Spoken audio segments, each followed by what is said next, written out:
ايه هي المراكز يا جماعة اللي الزمالك محتاج يجيب فيها لعيبة علشان يقدر ينافس الموسم اللي جاي على الدوري ودوري ابطال افريقيا؟ تعال اقول لك يا عزيزي الزملكاوي على المراكز اللي الزمالك محتاج يعمل فيها تدعيم علشان يقدر الموسم اللي جاي ياخد كل البطولات. بس قبل اي حاجة كده نصلي على النبي ونعمل لايك حلو كده علشان الفيديو بتاعنا يوصل لاكبر عدد من الزملكاوية الحلوين. لو جيت سألت اي زملكاوي انت شايف الزمالك عنده نواقص في الفريق، هيقول لك طبعا احنا عندنا نواقص كتير، والمراكز اللي انا هقول لك عليها دلوقتي عادي ممكن تختلف معايا فيها. شايف الزمالك ممكن مش محتاج تدعيم في المكان ده، انا شايف الزمالك محتاج تدعيم في المكان ده، فعادي خالص. المركز الاول يا جماعه اللي انا شايف ان الزمالك محتاج تدعيم فيه هو مركز حراسه المرمى. احنا عندنا عواد ومحمد صبحي والمهدي سليمان، بس حابب اقول لك ما عندكش غير عواد والباقي تقول له شكرا.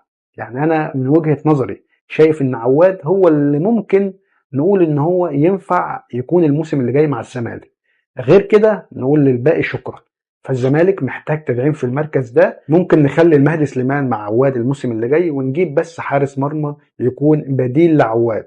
فانا شايف ان المركز ده محتاج تدعيم فيه، لان المركز ده اهم مركز للزمالك الموسم الجاي. والمركز الثاني اللي محتاج تدعيم مركز الظهير الايمن.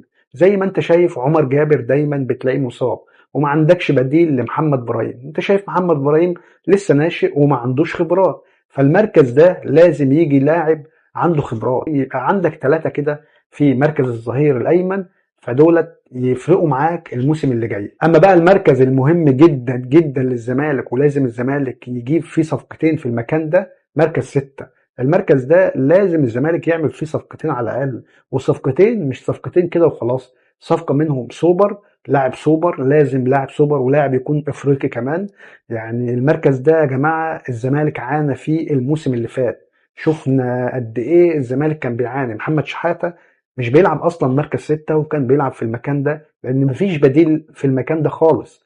فالزمالك محتاج تدعيم في المكان ده ضروري جدا الموسم اللي جاي. اما بقى مركز الثلاث لعيبة اللي تحت راس الحربة فالزمالك محتاج فيها لاعب بديل لاخوان بزيرة، ولاعب يكون اساسي على شيكو بنزا، ولاعب يكون مركز 10 اللي يعرف يربط لك خط الوسط بخط الهجوم. وانا بشوف ان المراكز دي لو الزمالك قدر ان هو يعمل تدعيم كويس فيهم ان شاء الله هنقدر ان احنا نحقق دوري ابطال افريقيا الموسم القادم.